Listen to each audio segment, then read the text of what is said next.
Hey YouTube, Repo Man 64.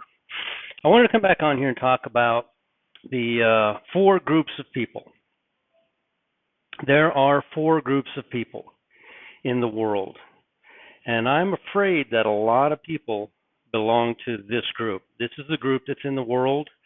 They have no interest in anything to do with God. They don't believe in it. They think that we crawled out of some primordial ooze and that we um, evolved from some worm that came out of the water a billion years ago, and our planet is new. It's only been here 6,000, maybe 12 or 13. I'm not quite sure, but it hasn't been millions of years.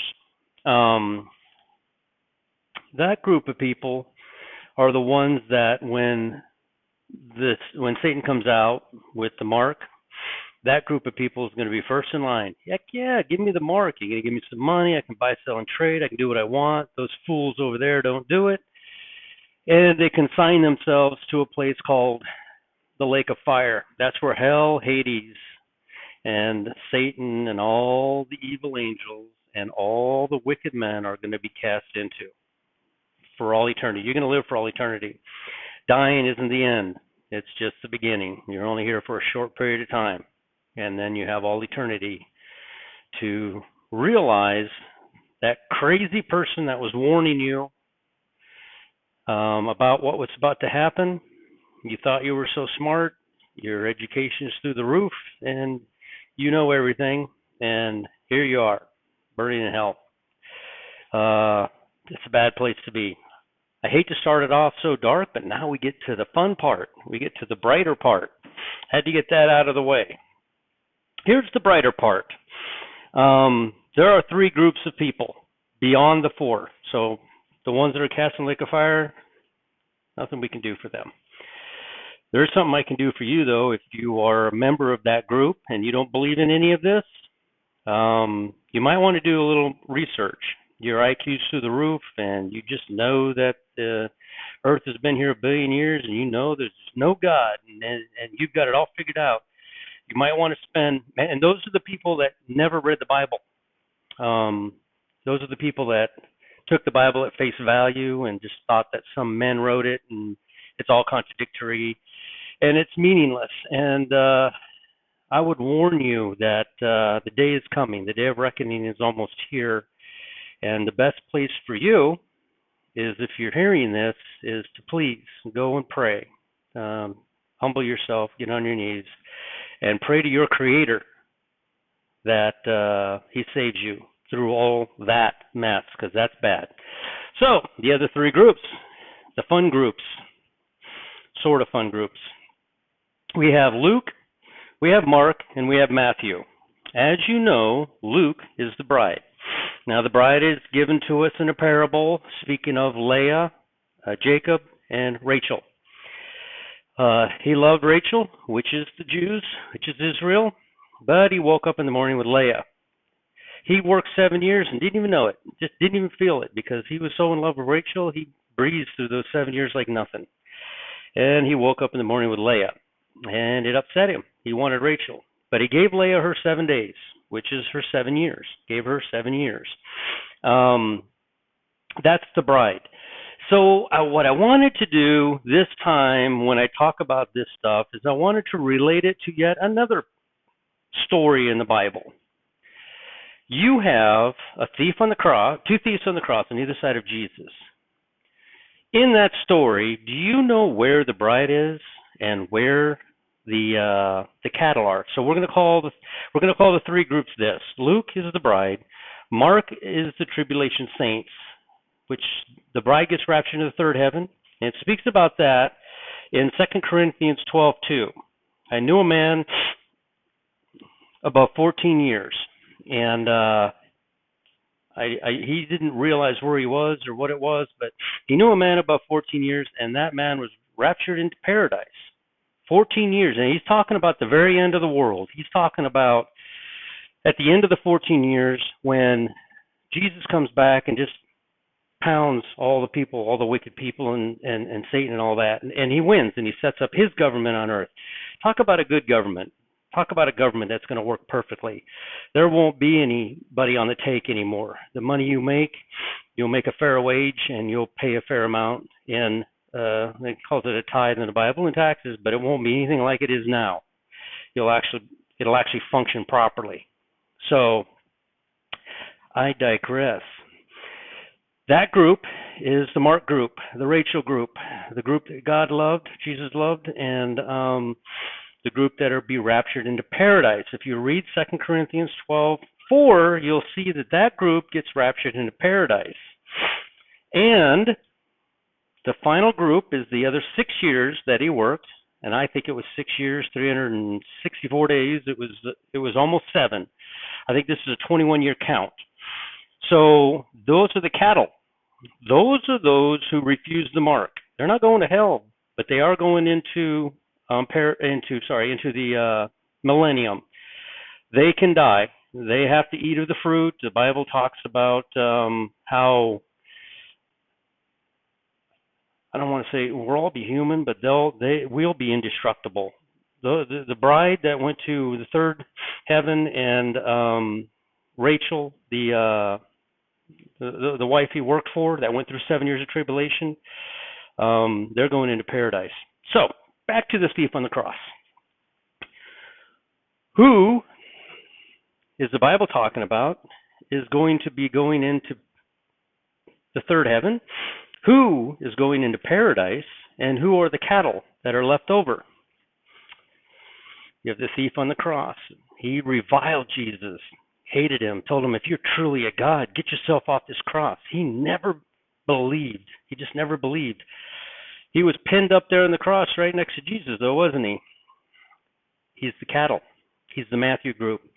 He's the group that is going to go through 14 years of tribulation, but he's smart enough to recognize, once he sees all this stuff transpire, 2 raptures and Satan setting himself up to be God, standing in the holy place, he's going to realize, wait a second, those crazy Christians were right. I am not going to receive the mark. I'm not going to put that in my body. And they'll die for the word of God. That's the cattle. Who is that? That's the thief on the cross that reviled Jesus. The other thief recognized his sinful ways and recognized that Jesus was God and told Jesus, please remember me today when you get to your kingdom. Jesus said, I tell you today, or I tell you right now, that today you'll be with me in paradise. Paradise. Paradise is the Mark group. This group is not the bride. This group here made it through the 7 years of tribulation, right? So the thief on the cross that finally broke down at the last minute. He doesn't have any fruit, no proof, no nothing, just the word of his mouth. He broke down and said, please remember me today. He said, I tell you, you'll be with me today in paradise. So where's the bride in that story? Does anybody know where the bride is? I do. The bride is Barabbas. That's the bride. The bride was taken away before any of the tribulation began, before any punishment that Jesus went through. Barabbas is the bride. Barabbas is going to the third heaven. And you'd say that's not fair. He was such a criminal. He deserved to go to the cross. More than any of them, he deserved to go to the cross. He should have been guilty, just like the other 2 thieves on the cross. He was a bad guy. He was. But Jesus saved him anyway. Jesus called him the bride. It's almost like the story of Leah, where Jacob was tricked. God wasn't tricked. Don't think that for a second. But God knew exactly who Leah was and who Rachel was. But these are our stories. This is our time to figure this out. We're so close. Everyone's looking at March 6th, but good old Dr. Barry Awe has discovered that the calendar is off by 28 days. We're wrong by 28 days. And so Charles over at the Sword of God is saying that it's going to be April the 4th, and it is a rapture on the same day as Jesus rose from the grave. So isn't that a beautiful story? So I wanted to get this out there. I wanted to talk to you about this for just a second. Barabbas, believe it or not, is the bride. So when you look at a Christian and the Christian says, yes, I'm saved, I'm the bride, I'm waiting for Jesus, I'm watching every day, and you look at their life, you look at my life, it's nothing pretty to look at. I bet you we can look at all of our lives, nothing pretty to look at. The difference is we recognized that we are sinners. We recognized our complete depravity. We've recognized that we needed somebody to stand in our place, which is exactly what Jesus did for Barabbas. Barabbas must have ran off crying, to be honest with you, because he should have been crucified and beaten and thorny, a thorn, hat of thorn. What they call it? What they call that? A ring? Anyway, put on his head. They should have hated him for the things he did. Jesus didn't do anything. There's not one single story anywhere ever that he did ever anything wrong. Nothing. He never looked at a woman the wrong way. He never got drunk. He didn't do anything wrong. He was perfect. He had to be. He's God. Of course he's perfect.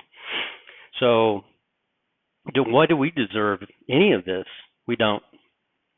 But God got into our hearts, didn't he? Started working on us, didn't he? Started making you realize that you're just as dirty a sinner as everybody else out there. And when you realize that, and when you looked at yourself, you realized there's nothing I can do. It isn't about you. It's about Jesus and what he did. It has nothing to do with you. And we recognize that. And we pray for that. And we hope for that. And we watch for that. And we believe in that. And how did that happen? God doesn't start a good work in your heart without finishing it. Some of us are further along than others. Some of us are babies still and are still learning. And some of us are older like me, and it took forever to knock it into my head. Some of you are 15, 16, 18, 20 years old, and you already know this stuff. Amen. We all came at it slowly or quickly at different paces, but we came to it. So, bride, get ready. Get ready, bride. We're almost there. We are almost there. March 6th, April 4th, we are almost there. So close. So I wanted to get on here and give you this little word of encouragement. I want you to look at the Bible in a different way. I want you to read the Bible in a way to where if you'll go into the Bible with the concept that there is a third heaven, which is spoken of in 2 Corinthians 12:2. If you go into the Bible and look at it as there's a paradise, which is spoken of on the cross, that there's a paradise, and it also speaks of it in 2 Corinthians 4. I want you to go into this thing, and then you'll wonder, well, who's Barabbas? He didn't go through any tribulation, did he? He didn't have to do anything. It suddenly just was taken. He's the bride. And like I said, you can look at us.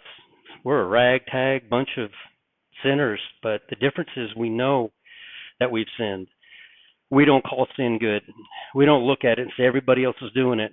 I don't look at anybody. I don't care how bad they've been. I don't look at anybody ever and say, you're a dirty, rotten sinner. All I have to hear, me personally, which, again, salvation is none of my business, not my judgment. That's what it says in the Bible, thou shalt not judge.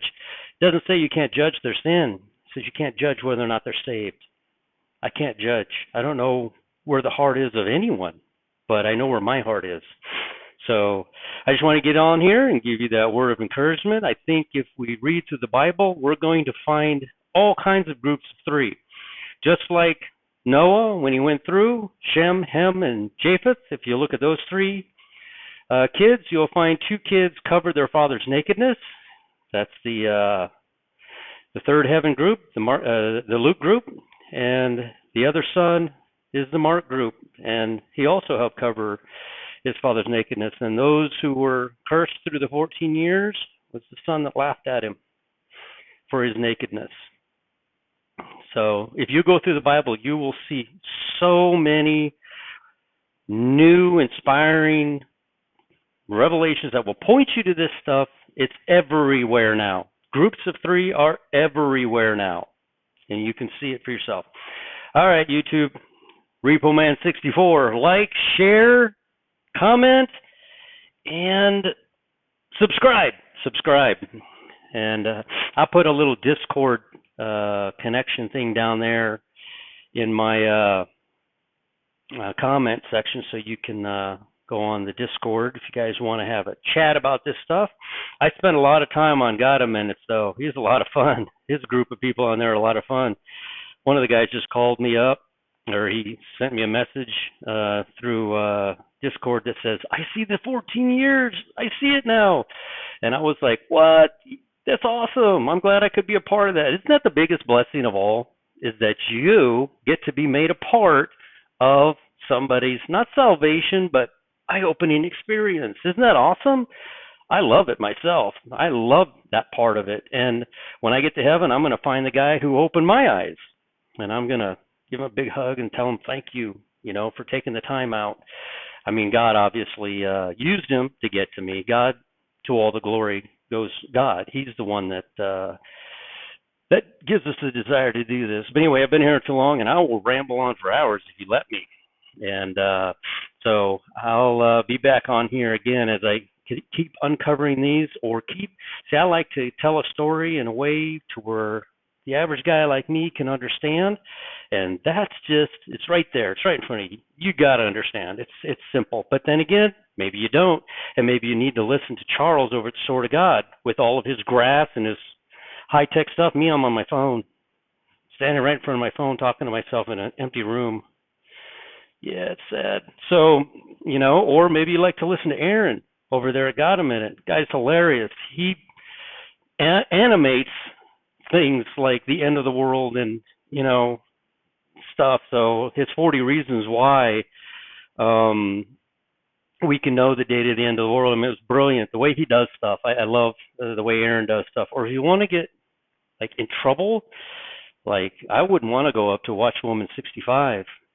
I wouldn't argue with her. If we're in a room talking and she said this, I'd be like, yes, ma'am. Because she knows her stuff. She's been in it for a long time. And once you get to that point, you know it so well, you kind of get frustrated, that I don't think she's frustrated. I don't want to say that. But, sometimes it gets frustrating to try to get it for somebody to understand. And it's like, what am I doing wrong? Why don't they understand? Why can't they see what I see? So, oh my goodness, I'm going to keep going. All right. Talk to you later. Repo Man 64. Bye, YouTube.